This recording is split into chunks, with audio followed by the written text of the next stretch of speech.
Merhabalar, Ev Lezzetleri YouTube kanalına ve mutfağıma hoş geldiniz. Bugün sizlerle daha önce yayınlamış olduğum bütün tavuk tarifimle ilgili yeni bir video hazırladım. Çünkü daha önceki tarifimde çok memnun kalanlar olduğu gibi şikayetçi olanlar, içi pişmedi, işte siz içini göstermemişsiniz gibi söylemlerde bulunanlar da olmuştu. Onlara cevaben içinin piştiğini de göstermek amacıyla hem de bazı püf noktalarına tekrar ayrıntılı bir şekilde değinerek bu videoyu yenilemek istedim.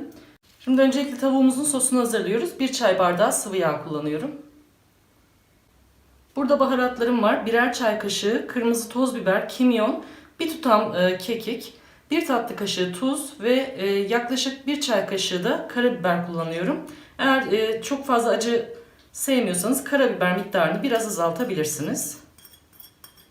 Sosumuza 2 diş de doğranmış sarımsağımızı ekliyoruz. Sarımsak eklemekten korkmayın. Sarımsak gerçekten tavuğa çok yakışıyor.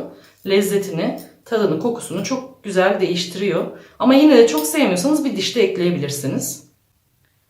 1 yemek kaşığı da limon suyu ekliyorum. Limon suyu tavuğunuzun daha çabuk bir şekilde pişmesini ve güzel kızarmasını da sağlayacak. Aynı zamanda güzel de bir lezzet katıyor. Şimdi baharat karışımımızı güzelce bir karıştırıyoruz. Ve kenara beklemeye alıyoruz. Sosumuz hazır. Burada suyun içinde 2 tane orta boy patatesim var. Elma dilim doğranmış. Ve 2 tane de havucum var. Yine böyle patatese uygun boyutlarda doğrandı. Bir tane de böyle büyük boya yakın kuru soğanımı iri piyazlık olarak doğradım. Çok ince yapmayalım ki pişerken yanmasın. Şimdi tavuğumuzu önce güzelce presleme işlemi yapıyoruz.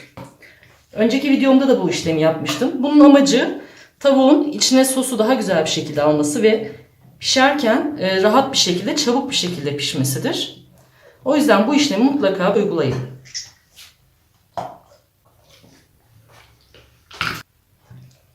Tavuğumuzu güzelce presledik. Bütün kemiklerin arasından, özellikle bu but kısımlarından çıtırtıyı duyduk. Şimdi bıçağımızla butların bu iç kısmından şöyle çizik atıyorum.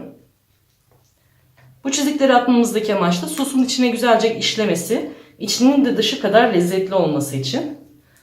Göğüs kısmından da şöyle orta derinlikte bir çizik atıyorum yine. Ama tamamen ayırmıyoruz. Kanatların altından da birer çizik atıyorum.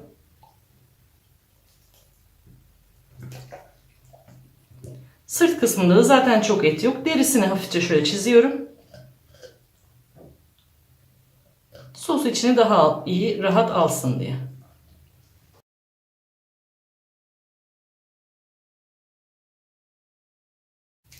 Şimdi tavuğumuzu bir borcam tepsiye aldım. Yalnız buradaki püf noktası, sanırım yanıldığınız nokta bu, pişmeyenlerin için söylüyorum. Büyük tepsilerde pişirmeyin. Çünkü tavuk illaki ne kadar sıcak fırına da girse bir miktar su bırakacak. Bıraktığı bu suyu küçük kapta olursa yine kendisi çeker. Daha yoğun bir suyun içinde pişmiş olur ve tavuğunuzun içi de dışı gibi çabucak pişer. Ama siz geniş bir tepside pişirirseniz su yayılacağı için bu suyu ya sebzeler çeker ya buharlaşma yapar. O nedenle de tavuğunuz hem daha kuru olur hem de iç kısmı hafif çiğ kalabilir. O nedenle lütfen pişirdiğiniz tepsinin boyutuna çok dikkat edin. Ben diğer videomda da bunu aslında belirtmiştim ama çok fazla vurgulamadığım için sanırım dikkat çekmedi. Şimdi önce tavuğumu hazırlamış olduğum bu sosla güzelce masaj yaparak ovalıyorum. Her tarafına, özellikle bu oyuk kısımlardan iyice girmesi için bol bol bırakacağım.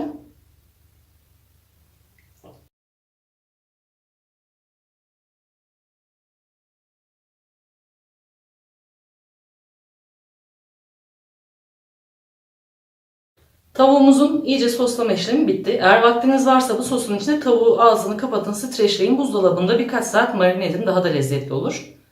Kalan sosumu da doğramış olduğum patates ve havucumun üstüne ekliyorum. Patates havuç haricinde başka yeşil biber, kırmızı biber, mantar, damak zevkinize göre başka sebzeler de ekleyebilirsiniz. Sebzelerimi de bu sosla tatlandırıp tepsime tavuğumun kenarlarını alacağım.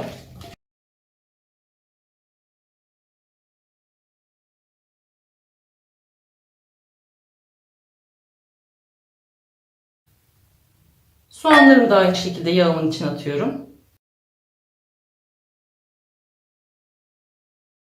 Ve soğanlarımın büyük çoğunluğunu tavuğumun şu iç kısmından tavuğumun içine dolduruyorum. Böylece tavuğumuzun içine de hem baharatımızın hem de soğanımızın aroması gireceği için iç kısmındaki et de sulu sulu ve lezzetli olacak. Kalanlarını da hafif böyle karamelize olsun. O şekilde de çok lezzetli oluyor. Güzel de bir görüntü oluştursun diye yanlarından atıyorum. Ama isterseniz komplesini de tavuğun içine doldurabilirsiniz.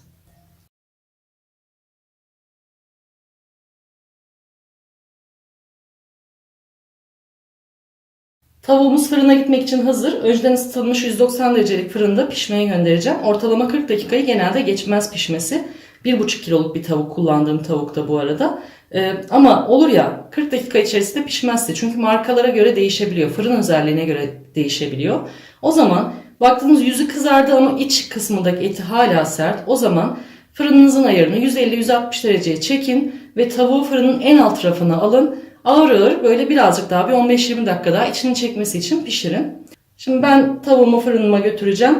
Fırının orta rafının bir alt rafına yerleştireceğim. Tam ortaya koymuyoruz ki ısıyı direkt üstten alıp hemen kızarmasın. İçi dışı birlikte pişsin diye.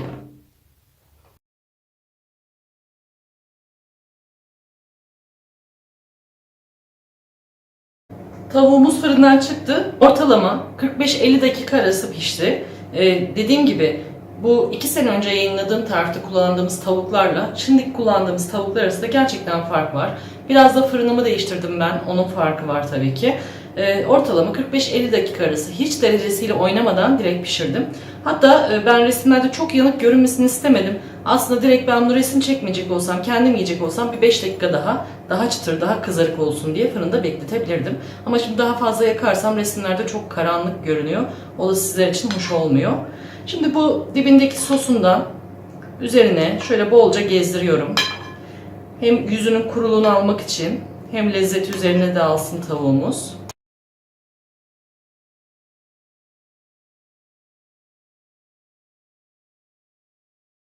Şimdi şöyle oldukça yakın bir çekimde size tavuğumu şöyle kesmek istiyorum. Bakın normal sebze, et kesmek için kullandığımız klasik mutfaklarımızdaki bıçakla şöyle tavuk çatalıyla bastırarak orta kemiğini bile ayırabildim.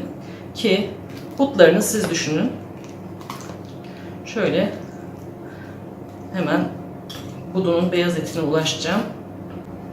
Bakın şöyle görüyorsunuz. Lokum gibi yumuşacık pişmiş. İçinde herhangi bir kan, hiçbir şey yok. Bakın koyduğumuz soğanlar burada.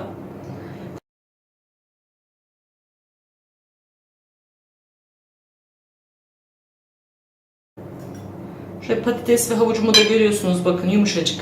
Dışı incecik bir kabuk olmuş. İçleri yumuşacık. Gerçekten çok güzel bir şekilde pişmiş. Zaten dışındaki çıtırtıyı da duyuyorsunuz. Gerçekten nefis lezzetli oluyor bu şekilde.